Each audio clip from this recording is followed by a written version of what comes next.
Hi. Wednesday morning வாங்க இன்றைக்கி நம்ம வீட்டில் என்ன பிரேக்ஃபாஸ்ட்டும் லஞ்சுன்னு பார்க்கலாம். எனக்கும் அவங்களுக்கும் மட்டும் சுட சுட சோறு எப்பவும் போல். இன்றைக்கி வெனஸ்டேன்றதுனால சூப்பராக ஒரு சிக்கன் குழம்பு தாங்க வச்சுட்டேன். முருங்கைக்காய் முட்டைலாம் வேக வச்சு போட்டு சூப்பராக ஒரு குழம்பு தாங்க. இது 2 in 1 மாதிரி தான். லஞ்சுக்கும் இதே குழம்பு தான். டிஃபனுக்கு இப்போ பிரேக்ஃபாஸ்ட்டுக்கும் இட்லிக்கு இது தாங்க குழம்பு நம்ம வீட்டில். இதுக்கு பதிலாக ஆல்டர்னேட்லாம் எதுவும் பண்ண வேணான்னு சொல்லிட்டாங்க. சட்னி சாம்பார் அதெல்லாம் வைக்காத அப்படின்னு சொல்லிட்டாங்க. சரி ஓகேன்னு சொல்லிட்டு இதே வச்சுட்டு கொஞ்சம் தண்ணியாக தாங்க வச்சுருந்தேன். பட் டேஸ்ட்டு சூப்பராக இருந்துச்சு.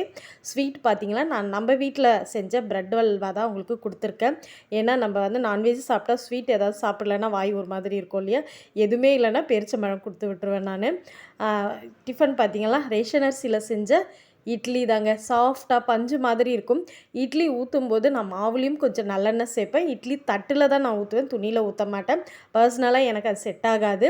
ஸோ அதனால் நான் அதுலேயுமே நல்லெண்ணெய் தேய்ச்சி ஊற்றும்போது சூப்பராக இட்லி எடுக்கும்போது கம கம கமன்னு வாசனை இருக்குங்க.